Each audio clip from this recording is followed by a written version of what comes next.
আমাদের চালান ছিল 800 টাকা থেকে আলহামদুলিল্লাহ শুরু। আজকে আমাদের 4-5 লক্ষ টাকার মতো প্রোডাক্ট আছে আলহামদুলিল্লাহ। এরকম হয়েছে আলহামদুলিল্লাহ, আমরা ইজতেমার ময়দানে দোকানদারি করছি, টানা 3 রাত আমরা ঘুমাইতে পারি নাই। টানা 3 রাত না ঘুমায় না খেয়ে, যে এমন হয়তো যে ইজতেমায় মানুষ ওয়াশরুমে যাওয়ার জন্য একটা ভিড় থাকতো, আমরা খাইতাম না যে ওয়াশরুমে যাওয়া লাগবে, এজন্য শুধু রুটি কলা এই টাইপ খেয়ে আমরা দোকানদারি চালায় গেছি।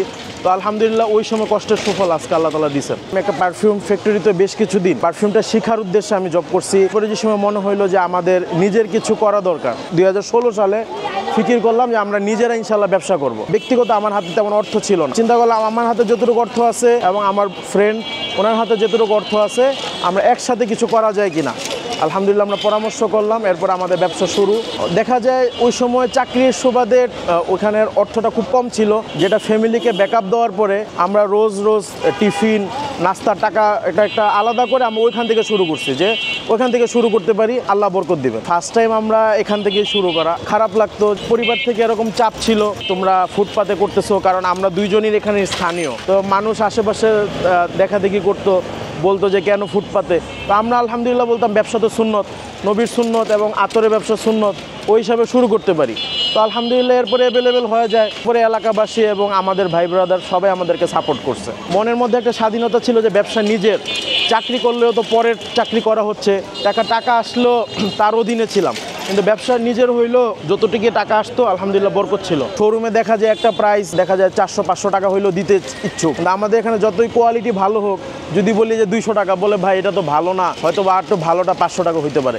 আমরা এটা বুঝতে পারি না, আমাদের তো কস্টিং নাই, এই জন্য আমাদের এখানে প্রাইস কম এবং বেস্ট কোয়ালিটি ইনশাআল্লাহ। কাবা শরীফের গিলাফের মধ্যে যে আতরটা ব্যবহার করা হয়, ওই আতরটার ইন্সপায়ার্ড যেটা, এই ক্লোনটা হচ্ছে গিলাফে কাবা। পবিত্র কাবা শরীফের গিলাফে যে আতরটা ব্যবহার করা হয় ওটা ইন্সপায়ার্ড ভার্সন। আল হারামাইন দুবাইয়ের খুব সুনামধন্য ব্র্যান্ড, তাদের কুল ওয়াটার বিভিন্ন দেশে খুব ফেমাস এবং বিখ্যাত, বিভিন্ন ওকেশন আলহামদুলিল্লাহ খুব মানানসই গ্রান। এরপরে যদি আমরা বলি কাঁচা বেলি, তারপর হচ্ছে ওয়ান ম্যান শো, তারপর হচ্ছে আপনার গিয়া মুখাল্লাত মাদিনা হচ্ছে যে মাদিনায় গেছে, সে এমন একটা পারফিউম চাইতেছে, মাদিনার আশেপাশে যে ঘ্রাণটা ঘোরাফেরা করে, সে দোকানে গিয়ে বললো যে ভাই এই পরিবেশে যে ঘ্রাণটা ঘুরতেছে সেম এরকম একটা ঘ্রাণ আমাদেরকে দেন।